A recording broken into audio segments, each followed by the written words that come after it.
Gangster Abu सालेमच्या नावाने cyber फसवणूक। ज्येष्ठ नागरिकाला अबू सालेमच्या नावाने धमकावून 71 लाख रुपये उकळले। पूर्व प्रादेशिक सायबर पोलीस ठाण्यामध्ये गुन्हा देखील दाखल। कुख्यात डॉन दाऊद इब्राहिमचा जवळचा सहकारी दानिश मर्चंट उर्फ दानिश चिकनाला मुंबई एनसीबीने ठोकल्या बेड्या। दानिश चिकनाला एनसीबीने गोव्यातून केली अटक। एनसीबीला दानिश चिकना ड्रग्ज प्रकरणात तो होता फरार। जुबैर हंगगरीकडे आता कुख्यात दहशतवादी लादेनच्या भाषणाचे उर्दू भाषांतर सापडले। एटीएसने अल कायदा दहशतवादी संघटनेच्या संपर्कात असल्याच्या संशयावरून पुण्यातून जुबैर हंगरगीला केली अटक।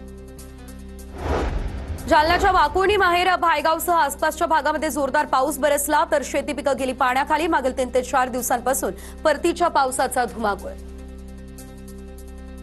रायगडमध्ये अवकाळी पावसामुळे भात शेतीचं झालं अतोनात नुकसान। हेक्टरी 50,000 रुपये भरपाई द्यावी अशी शेतकऱ्यांची मागणी। पवारांच्या राष्ट्रवादीचे जिल्हाध्यक्ष रवींद्र चव्हाण यांच्याकडून नुकसानीची पाहणी। बीडच्या परळी तालुक्यामध्ये अवकाळी पाऊस, कापूस पिकांचं मोठ्या प्रमाणात नुकसान। बालाजी मुंडे यांचा 4 एकर कापूस भिजला।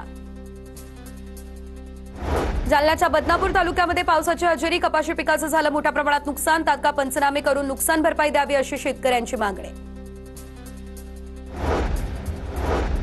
वाशिममध्ये शेतकऱ्यांकडून रब्बी हंगामाच्या तयारीला झाली सुरुवात। गहू आणि हरभरा पिकांची पेरणी करण्यासाठी सिंचनाची व्यवस्था करण्याची तयारी।